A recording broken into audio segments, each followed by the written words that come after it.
အနှစ်ရှိအောင်နေ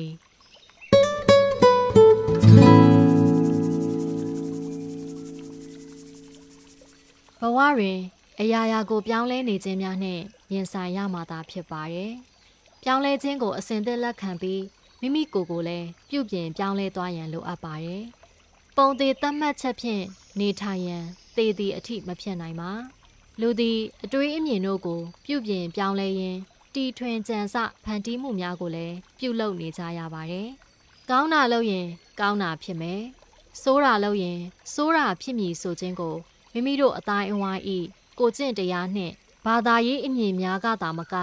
လက်တွေ့ကြကြမြင်တွေ့ရမှုများကလည်းစုံမတွင်တင်သွားပါလိမ့်မယ်။တကူကောင်းစိတ်မထားရေးပတ်ဝန်းကျင်နှင့်လိုက်ရောညီထွေနေထိုင်ရေးသူတစ်ပါးကိုစိတ်ဆင်းရဲအောင်မလုပ်ရေးမပြောရေးတို့ကိုလည်းလိုက်နာကျင့်သုံးကာနေထိုင်ကြပါတယ်။လူပေါင်းတဲတွင်နေထိုင်ရင်လူကျင့်ဝတ်လူဆန်များအတိုင်းနေထိုင်ကြရမည်သာဖြစ်ပါတယ်။ငါဆိုသည့်အတ္တကိုရှေ့တန်းတင်လွန်းလျင်ပတ်ဝန်းကျင်နှင့်အစင်မပြေတောကတွေနှင့်နေထိုင်ကြရပါတယ်။စိတ်သက်အားနည်းသူများသည်အတွေးအမြင်လည်းအားနည်းအလုပ်အကင်လည်းအားနည်းတီထွင်ဖန်တီးနိုင်စွမ်းလည်းအားနည်းတတ်ကြပါတယ်။လူကိုစိတ်သက်အားနည်းအောင်ဝါဒသဘောတရားများရိုက်သွင်းကာကြမ်းကြုတ်ရက်ဆက်သောသူများဖြစ်လာအောင်ဖန်တီးနိုင်ပါတယ်။တသွေးတတန်တမိန့်သာနာခံတတ်သူများဖြစ်လာစေရန်ပြုစုပျိုးထောင်ပြီး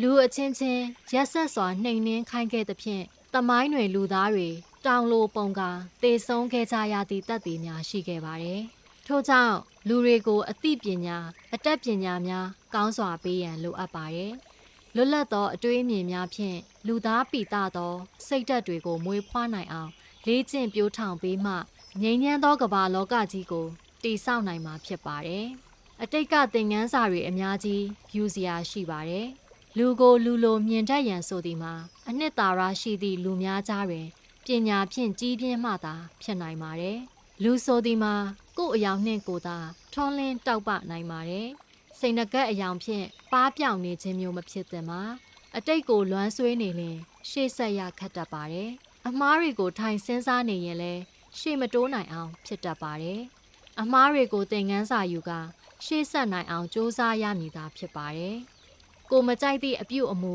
အပြောအဆိုတို့ဖြင့်ကိုပတ်ဝန်းကျင်ကိုမိသားစုကိုမိတ်ဆွေတငယ်ချင်းတွေကိုမဆက်ဆံမိရန်အရေးကြီးပါတယ်။ဘဝတွင်ကင်ဆွဲထားနိုင်သည်မှာဘာမှမရှိ။တနေ့သေးလျင်အားလုံးကိုထားခဲ့ရမည်သာဖြစ်ပါတယ်။ထို့ကြောင့်မသိမီကောင်းမှုတစ်ခုခုလုပ်ခါနာမည်ကောင်းတစ်ခုကြံရစ်ခဲ့ရန်လိုအပ်ပါတယ်။နာမည်ဆိုးဖြင့်မသိမီကလေးကပုတ်နေသောပုံကိုယ်များဖြစ်မနေစေရန်စ조사အားထုတ်ရပါမယ်။ဘဝဆိုသည်မှာ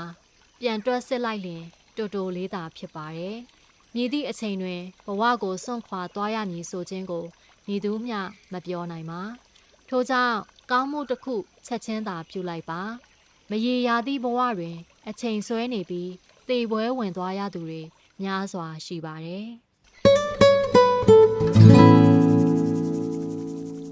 ရေအေးရပေါ့ကတ်ကိုနားဆင်ပေးတဲ့အတွက်ကျေးဇူးအများကြီးတင်ပါတယ်ရှင်။ဒီပေါ့ကတ်ကို AC Original ရဲ့ Facebook, YouTube, Spotify, Apple Podcast စတဲ့ platform များမှာနေ့စဉ်နားဆင်နိုင်ပါတယ်။အခုလိုဖိုးတန်စာပေများကိုမေတ္တာဖြင့်တင်ဆက်ခွင့်ပြုပေးတဲ့ဆရာတင်ညွန့်နဲ့မောက်ခစာအုပ်တိုက်ကိုလည်းကျမတို့ AC အဖွဲ့သားများကလှိုက်လဲစွာဖြင့်ကျေးဇူးတင်ရှိပါတယ်ရှင်။ကျမကတော့ကေပါ။ကိုစီကိုငါကိုဒေတာ၌ပျော်ကြဆက်ရာတတဝါဟူသမျှတို့သည်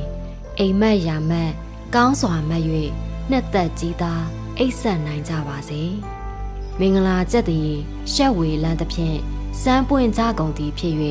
ကောင်းစွာမိုးတောက်အလင်းရောက်လျက်ထမြောက်နှိုးကြနိုင်ကြပါစေ